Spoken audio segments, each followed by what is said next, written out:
Guess what? I've got some more projects that I'm going to do on the RV. I'm starting to think we should have named our channel Project After Project rather than Mile After Mile. As you know, counter space in an RV is always a premium. There's never enough of it no matter how much you have, and our coffee maker actually takes up some space on the counter that we can actually get rid of by maybe putting it on a wall mount.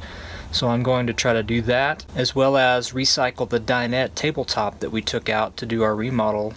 If you haven't seen that video, I'll put a link up top in the upper right hand corner. I'm going to try to take that old dinette tabletop and cut it down and put it on a removable hinge so that we can use it in the kitchen to have more counter space when we need it. Also, another project I'm going to do is under the propane tank, there's a lot of wasted room that we can actually use for storage, so I'm going to build a little small storage area under there. The final thing that I can think of right now is when we're plugged into shore power, all the outlets in the RV are connected to one 15 amp breaker. So that can be a problem when we want to run more than just the coffee pot by itself or a space heater. The microwave has its own breaker, as does the electric side of the water heater, and the air conditioner has its own as well. But all the outlets, like I said, are on the same 15 amp breaker. So there's actually a couple of open slots on the breaker box that I'm going to install a couple of breakers and actually run a line to a dedicated outlet for the living room or the kitchen area, and one for the bedroom, so that we have some dedicated outlets to run some higher amperage appliances when we need to.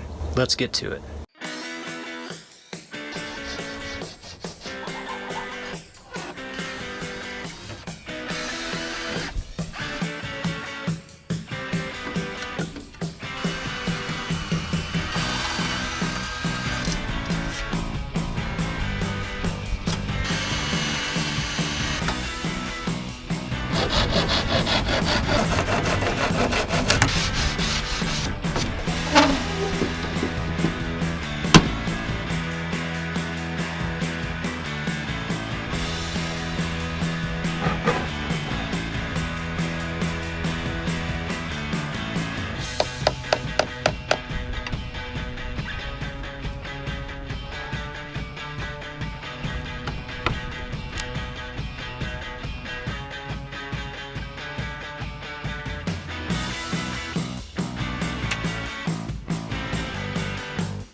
Anyone else ever notice how the outlets look like a shocked or surprised face? I think they designed them that way on purpose.